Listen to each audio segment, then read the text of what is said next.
So we mentioned as well that you started the Opera Nova project. This is your third We're going into the third year. Yes.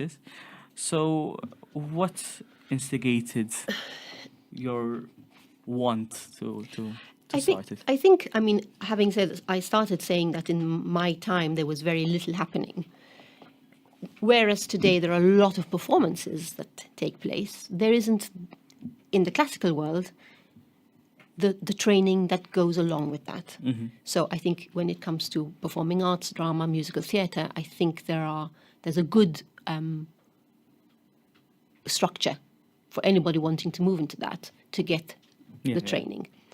There wasn't at least the same when it came to opera. And we have, I mean, a huge amount of voices, and everybody who comes says, my goodness, I wasn't expecting this level of voice and this quantity. Mm-hmm. We are a musical nation. I don't know what it is, but, it's there. Something in the water. I don't know what it is. Something that replaces Moses, just makes sense. So, Denise, my co-founder of the Opera Nova project, Mulholland, and myself had worked with singers for many years, and we constantly felt the need for something. But the time was never right. And, then suddenly in 2023, I just literally woke up one day and said, Denise, we have to do this. We just have to bite the bullet, go for it.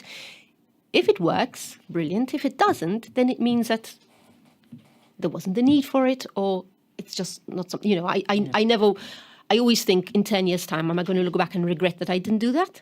And so I just wanted to go for it. And the response from the local singers was incredible. And singers who I thought I knew everybody on the island who could sing or sang even in an amateur way.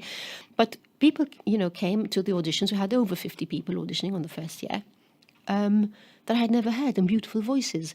And lawyers, doctors, engineers, people who, because of a lack of structure, went into something else in life, but always thinking, it would have been nice to be able to sing. So we just started it because there was this lack of a holistic training program here. Mm-hmm. We have a number of singers who have gone abroad and become successful.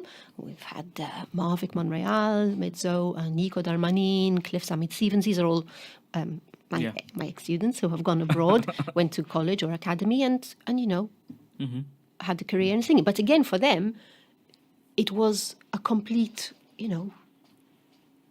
totally new world. Of course, and they were going into colleges and academies with people who had done this at school from, age of 5, who had a huge background. And so it was a huge catch-up for them.